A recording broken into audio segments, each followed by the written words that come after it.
Shalom Uvracha, Parashat Teruma cette semaine. Rabotai, Teruma c'est la première des 5 parachiotes qui va parler bien sûr du Mishkan, des Kelim du Mishkan, du Kohen Gadol avec les Begadim. Mais pourquoi se répéter sur 5 parachiotes? Il y a Teruma Tetzaveh, une partie de Kitissa, et ensuite Vayakhel Pekudé. Pourquoi encore une fois se répéter? D'autant plus que le Mishkan n'a duré que 38 ans pour les Béné Israël dans le désert. Après cela, c'est fini. Ils sont entrés en Eretz Israël, Mishkan Shiloh, etc. Mais le Mishkan qui était dans le désert n'a duré que 38 ans. Et pourquoi se répéter sur 5 parachiotes, répéter autant de psukim qui vont revenir sur les mêmes choses, sur le Mishkan en lui-même? En Rabotai, j'ai vu un Yesod magnifique. Akadosh Baruch Hu, il dit, ça vaut la peine de se répéter sur 5 parachiotes pour comprendre, pour que chacun d'entre nous puisse comprendre que le Ikar, c'est quoi? C'est d'apprendre à l'Eitromem, à s'élever. Et on voit que ce Mishkan a permis au Béné Israël de permettre à la Shechina de résider Be'ofen Kavua, c'est-à-dire que de manière fixe. Jusque-là, la Shrina, elle venait, elle repartait. Mais une fois qu'il y a eu le Mishkan, alors la Shrina était avec eux tout le temps. C'était la possibilité pour eux de s'élever. Donc ça valait la peine de se répéter sur autant de parachiotes pour permettre au Béné Israël de s'élever. Et même si ça n'a duré que 38 ans, alors ça vaut toute l'or du monde. C'est ça ce que Hachem nous enseigne. Il nous enseigne que des fois dans la vie, alors on passe des périodes où on s'élève, mais cette élévation, elle ne va durer qu'un certain moment. Qu'on en profite et qu'on prenne cette élévation et qu'on essaye de la tirer avec nous. C'est ça, Rabotai, un petit peu le message qu'on va essayer de discuter ce soir. D'autant plus que la paracha commence par Veikrouli Teruma, et le Al-Shir HaKadosh pose la question, mais on aurait dû dire Veitnuli Teruma. On va donner la Teruma à Hachem. Que veut dire Veikrouli? Et vous prendrez pour moi Hachem. Alors à Botaï, on le sait que celui qui donne, alors combien est-ce qu'il reçoit? Il reçoit encore beaucoup plus que ce qu'il a donné. On est venu pour donner, mais il faut savoir que c'est nous qui allons recevoir. Comme on a l'habitude de le dire, le verbe noten en hébreu, nun tav nun, s'écrit à l'endroit comme à l'envers. Celui qui donne, Akadosh Baruch Hu, il lui donne. Mais encore une fois, c'est à l'homme de réaliser qu'il est venu pour donner. Et à qui il va donner? Il va donner à Akadosh Baruch Hu. Vous connaissez la Gemara dans Masechet Kiddushin qui dit que une femme, elle peut être mekadesh, un homme, si cet homme, il est chashuv. Pourquoi? Parce que lorsqu'on a donné à quelqu'un de chashuv, quelqu'un d'important, alors ça nous a donné quelque part, ça nous a donné une satisfaction, ça nous a donné un kavod. Alors ce kavod, c'était quelque part ce qu'on a reçu en retour. C'est une des raisons pour lesquelles normalement une femme, elle ne peut pas acquérir un homme. Mais dans ce cas où il s'agit d'un homme qui est chashuv, qui est important encore une fois, alors la femme, elle a reçu quelque part ce qu'elle voulait recevoir. Et donc, ici aussi, lorsque nous, on va donner à la tzedaka, alors on doit réaliser que on va donner à Hachem. Et donc, c'est un ma'aseh qui est chashuv. Celui qui va recevoir, c'est quelqu'un de tellement chashuv que nous, on a reçu finalement la contrepartie de la chashivut. Et donc, ici, pourquoi est-ce qu'on parle de teruma et non pas tzedaka? Normalement, le mot approprié, c'est tzedaka. Teruma vient du langage leitromem. Ici, à Kadosh Baruch Hu, pour le Mishkan, il a demandé à ce que chacun ne reste pas uniquement au niveau du geste, c'est-à-dire, allez, je vais donner comme j'ai l'habitude de donner. Non, je vais me travailler pour m'élever au travers de, justement, du geste que je vais apporter pour permettre à la Shrina de pouvoir résider dans ce Mishkan. Donc c'est toute une avoda que Hachem il nous demande de faire, et c'est la raison pour laquelle on va citer ici Teruma. J'ai vu quelque chose de joli aussi, c'est marqué Veitnu li Teruma, Et donc, on sait que le lit ici, il est de trop. Normalement, on aurait dû... donc, c'est marqué Veikrou li teruma. On aurait dû marquer Veikrou teruma. Rashi de dire, c'est quoi le lit? C'est l'ishmi. On doit le faire les Shem Shamaim.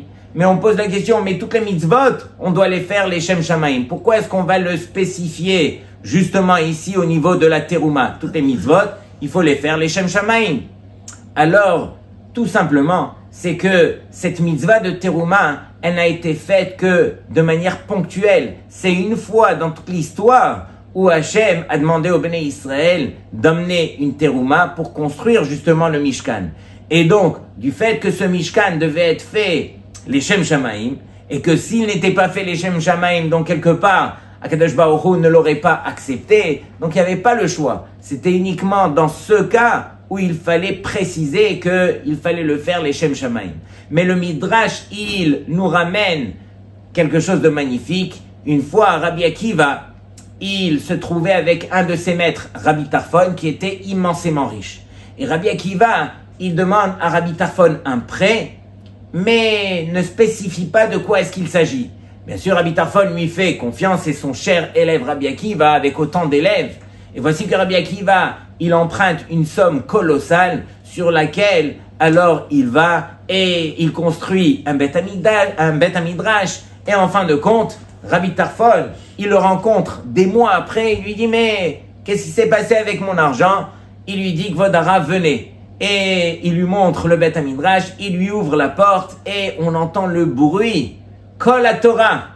Et Rabbi Tarfon se met en colère et il lui dit, mais c'est ça ce que tu as fait de mon argent? Il lui dit, mais il est marqué dans le Tehillim.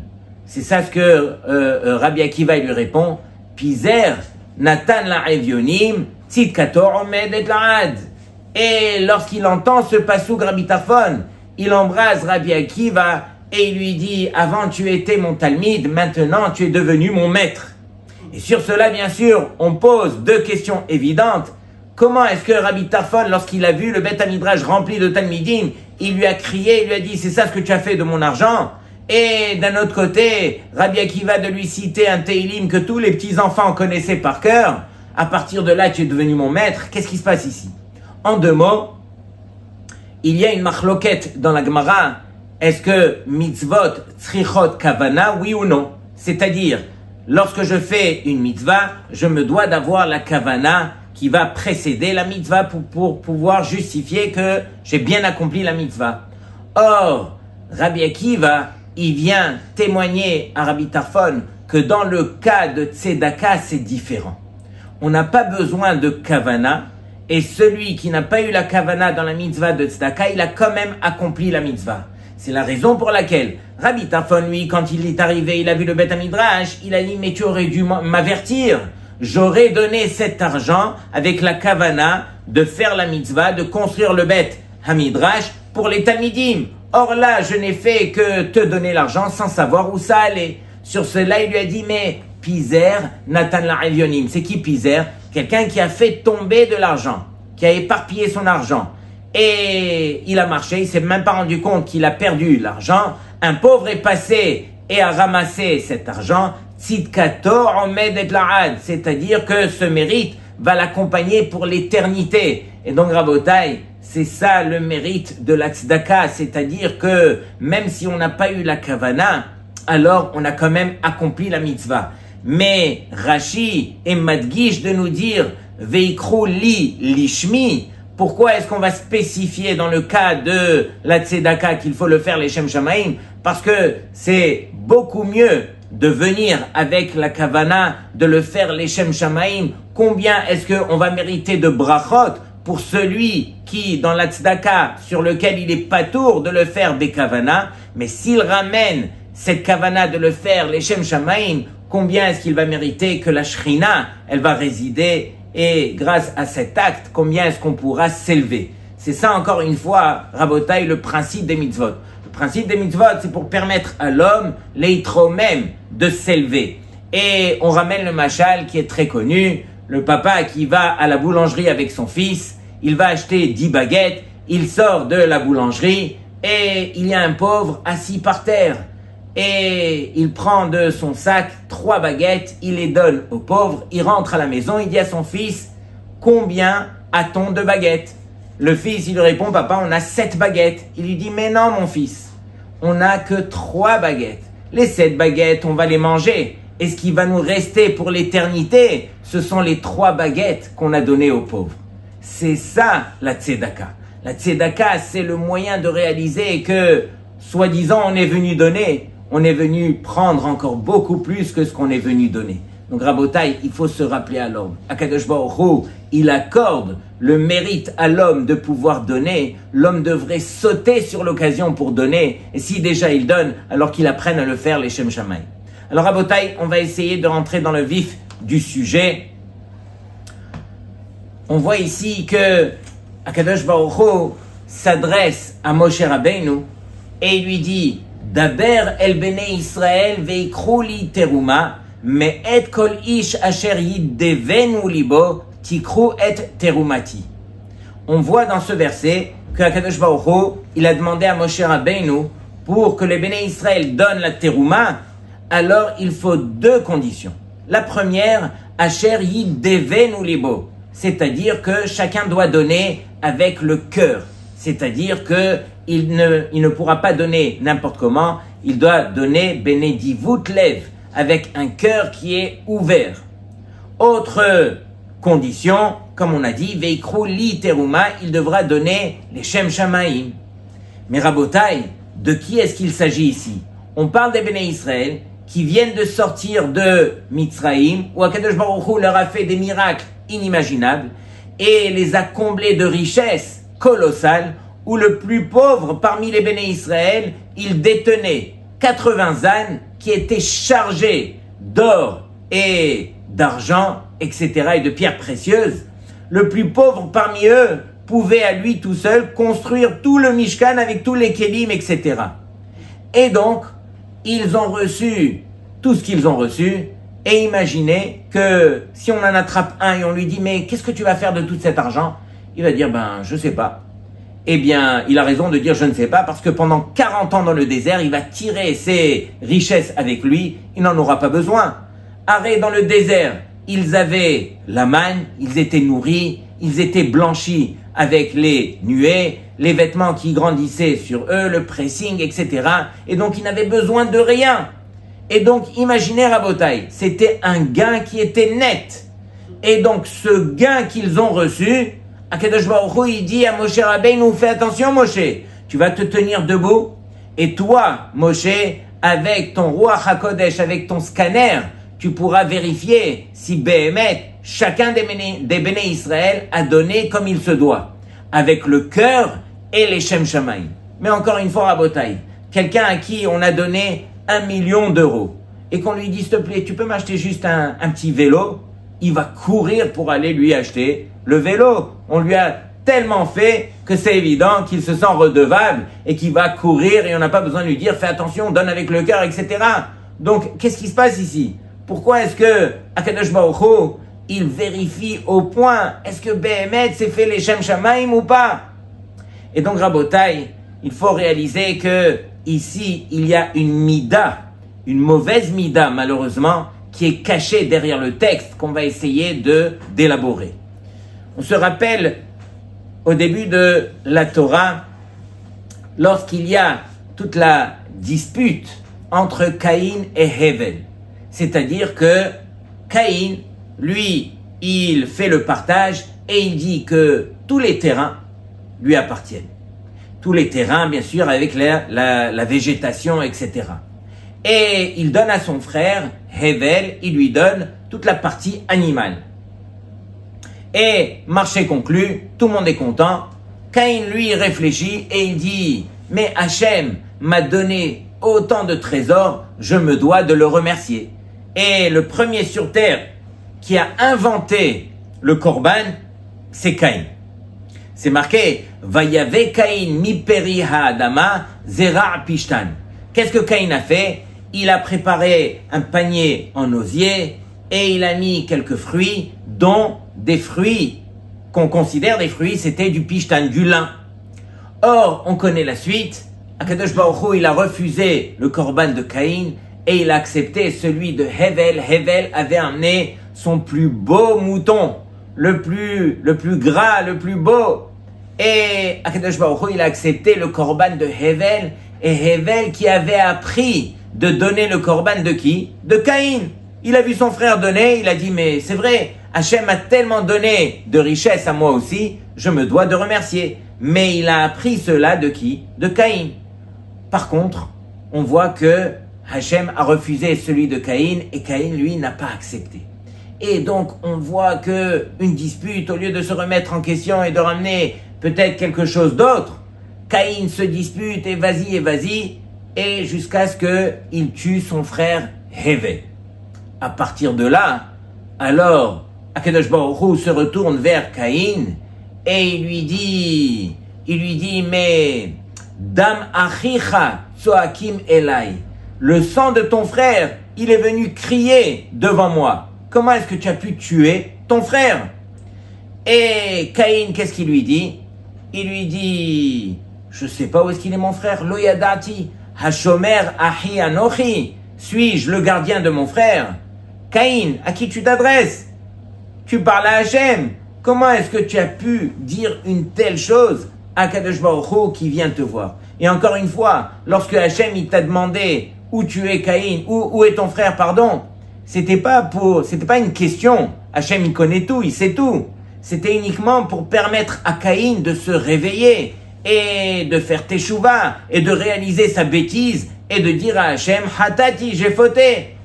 Or Caïn, qu'est-ce qu'il répond? Hashomer achi anochi. Rabotai, le Sforno, il dit que ce n'est pas une question que Caïn a posée à Hachem, c'est une réponse. Il lui dit comme ça, Hashomer achi anochi, sous-entendu que toi Hachem, tu as créé l'homme avec le Yetzer Hara. Et à l'intérieur de moi bouillonnait une jalousie terrible contre mon frère à cause de ce Yetzer Hara que tu as mis à l'intérieur de moi. Est-ce que j'aurais pu être le gardien de mon frère avec ce Yetzer Hara que tu as créé toi Hachem? Ça brûlait à l'intérieur de moi. Je n'avais pas le choix que d'aller le tuer.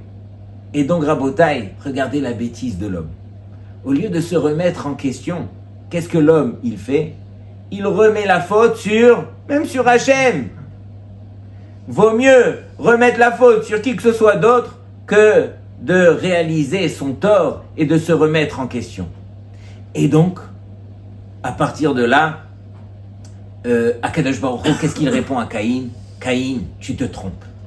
C'est vrai que j'ai créé le Yetzer Hara, mais la Petah Hatad Rovetz. Sous-entendu que moi je l'ai mis au seuil de la porte.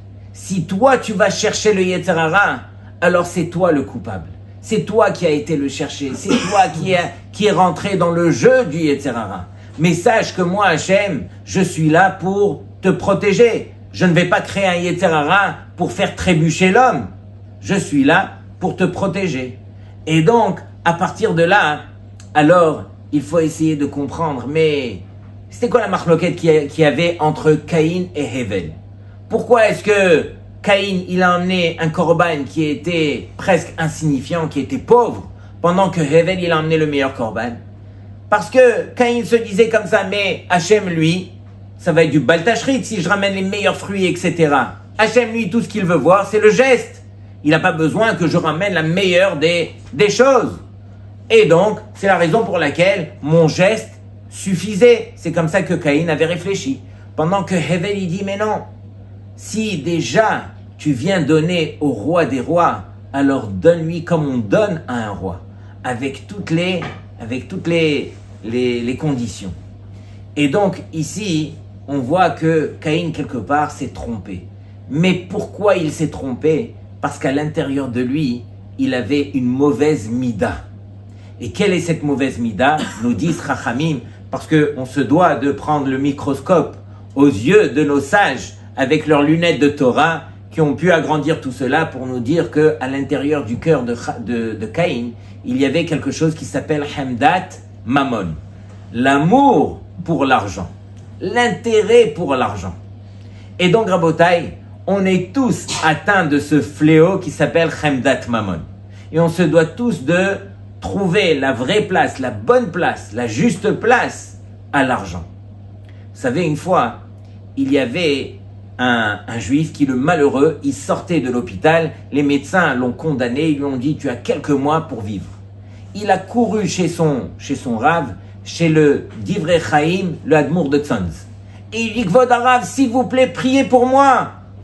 Et il lui dit pourquoi? Il lui dit les médecins ils m'ont donné encore 3 ou 4 mois à vivre. Il lui dit alors dis-moi la raison pour laquelle je devrais prier pour toi. Pourquoi est-ce que tu aimerais vivre? Il lui dit mais pour ma femme et mes enfants. Il lui dit non mais il n'y a pas de problème.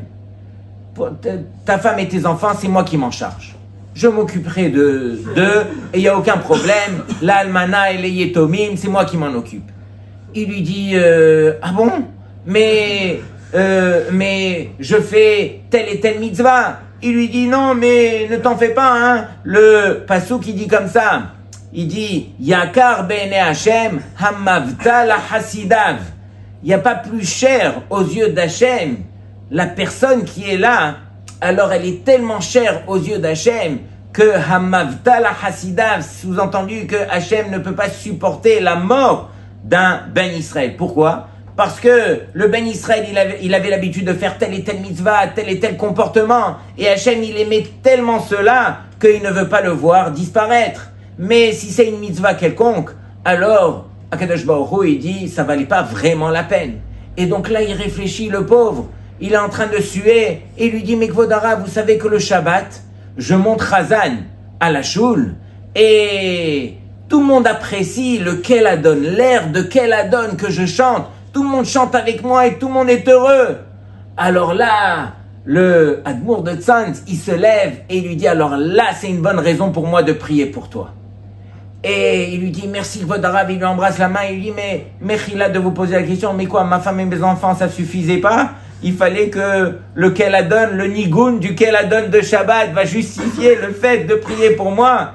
Il lui dit, je vais te dire le Hémet, c'est que il faut réaliser que le monde, lui, il continuera à tourner. Et sans moi et sans toi.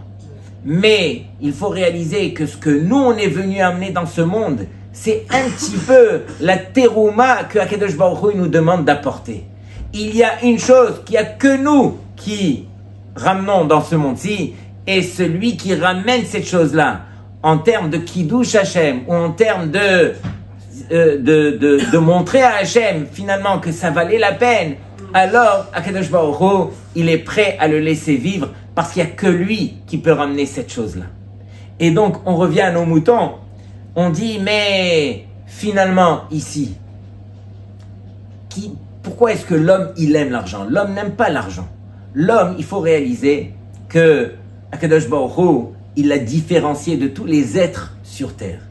Et il lui a donné Ruach Memalela. Il lui a permis d'avoir l'intelligence. Et l'homme, il est convaincu qu'il a besoin de garder cette force. Il dépasse tous les êtres sur terre parce que quelque part, il a de l'intelligence. Et donc, lorsque il possède de l'argent, lorsque les hommes ont inventé l'argent, alors quelque part, ça a donné de la force à cet homme. Et cet homme, il se sent tellement puissant grâce à cet argent qu'il est attiré par l'argent. Et Akadosh Baruch Hu, il dit, mais si Béhémet, tu as envie de donner, alors tu ne pourras donner que si tu arrives à te détacher de cet argent. Quelqu'un qui aime l'argent ne pourra jamais donner l'argent. On se doit de donner Benedivut Lev, avec le cœur, les Shem Shamaim. Mais si on est attaché, alors on donnera toujours avec un intérêt quelconque où on ne saura pas réellement donner. Arrête! Faut réaliser que l'homme, malheureusement, tellement qu'il est petit, qu'il est bas à ce niveau, qu'il aime l'argent encore plus qu'il aime la Torah, malheureusement. Et ce n'est pas moi qui le dis. C'est marqué au nom de qui? De Shlomo HaMelech. Regardez bien ce que Shlomo HaMelech, il nous enseigne dans Mishlei. Im tevakshena kakasev vekamatmonim tarpesena az tavin yirat Hashem vedarat Elokim timtsa. Qu'est-ce qu'il dit Shlomo HaMelech? Il dit, c'est uniquement si tu vas demander la Torah comme tu demandes l'argent, que là tu pourras comprendre la Torah. Pourquoi est-ce qu'il a utilisé l'image de l'argent? Parce que justement, l'homme est tellement attiré par l'argent que quelque part, si ta base, c'est l'argent, alors tu pourras te rapprocher de la Torah de la même façon que tu aimes l'argent. Mais à nous, Rabotai, de réaliser que Akadosh Baruch Hu, il nous a donné une force qui est le Da'at, qui est la Chokhmah. La Chokhmah, c'est la Torah. Et si on veut la contrebalance quelque part à l'argent qui encore une fois reflète quoi? Reflète le pouvoir, reflète la force. Alors Akadosh Baruch Hu, il dit, alors essaye de mettre ton intelligence sur la Chokhmah. Et regardez bien ce que ce Shlomo HaMelech lui-même nous dit. Im da'at kanita ma chasarta. Si tu as acquis de la sagesse, tu as acquis de la Torah, ma chasarta, qu'est-ce qui va te manquer sur terre? Im da'at lo kanita. Mais par contre, si tu n'as pas acquis la sagesse de la Torah, alors ma kanita, qu'est-ce que tu as acquis sur terre? Tu es venu sur terre justement pour te construire, pour essayer de grandir en sagesse, en chokhmah. Hachem, il te dit, garde ce ruach memalela, garde cette intelligence, mais essaye de la construire autour de la vraie intelligence qui est celle de la Torah. Tout le reste, dans tous les cas, Rabotai, on le sait, tout le reste qui nous est dû au niveau matériel, Akadosh Baruch Hu le décide pour chacun d'entre nous, et on n'a pas besoin d'essayer de l'aider pour le recevoir encore mieux. Il faut être convaincu que ce que Hachem nous a réservé, on va le prendre. Et on ne pourra pas toucher même pas un sou de plus que ce qu'il aura décidé pour nous. Donc Rabotai, il faut apprendre justement de cette belle paracha que si on veut arriver un jour à faire ne serait-ce qu'une petite terouma pour Hachem, alors on arrivera à le faire que si Béhémet, on travaille notre cœur et on arrive à faire les choses doucement, doucement, les Shem Shamaim. Arrête, on pose une question, on dit, est-ce qu'il y a une mitzvah sur terre que l'homme peut faire, que Akadosh Baruch Hu ne peut pas faire? Arrête, Hachem peut tout faire. Mais est-ce qu'il y a une mitzvah que l'homme peut accomplir, que Hachem ne peut pas accomplir? Réponse, Tzedaka Baseter. L'homme sur terre, il peut donner cette terouma, il peut donner cette tzedaka à un juif, sans savoir à qui est-ce qu'il va donner, et ce juif ne sait pas de qui est-ce que ça vient, c'est la tzedaka top niveau. Mais est-ce que Hachem peut arriver à faire une chose pareille? Hachem, dans tous les cas, il sait à qui est-ce qu'il donne. Il ne peut pas donner sans savoir qui c'est qui va le recevoir. Donc Hachem ne pourra pas accomplir cette mitzvah. Réponse, écoutez bien, ce n'est pas vrai. Akadosh Baruch Hu, il peut tout faire. Hachem, quelque part, il se moque de nous. Il nous donne les trésors, il nous donne nos richesses, il nous donne, et il nous fait croire que c'est nous qui donnons. Mais derrière tout ce qu'on a reçu, Rabotai, alors c'est quelque part le Matan Baseter, c'est quelque part la Tzedaka Baseter qui nous a accordé à chacun d'entre nous, où on s'imagine qu'on est parti donner, on n'est rien parti donner. On a tellement reçu de Hachem qu'on est venu rendre à Hachem ce que le peu qu'il nous a demandé. Donc même Tzedaka Baseter, Akadosh Baruch Hu pourra le faire. À nous de réaliser encore une fois, Rabotai, que on est là pour donner à Hachem avec le cœur et l'ishma Be'ezrat Hachem, qu'on est le srout. Shabbat Shalom Lekulchem.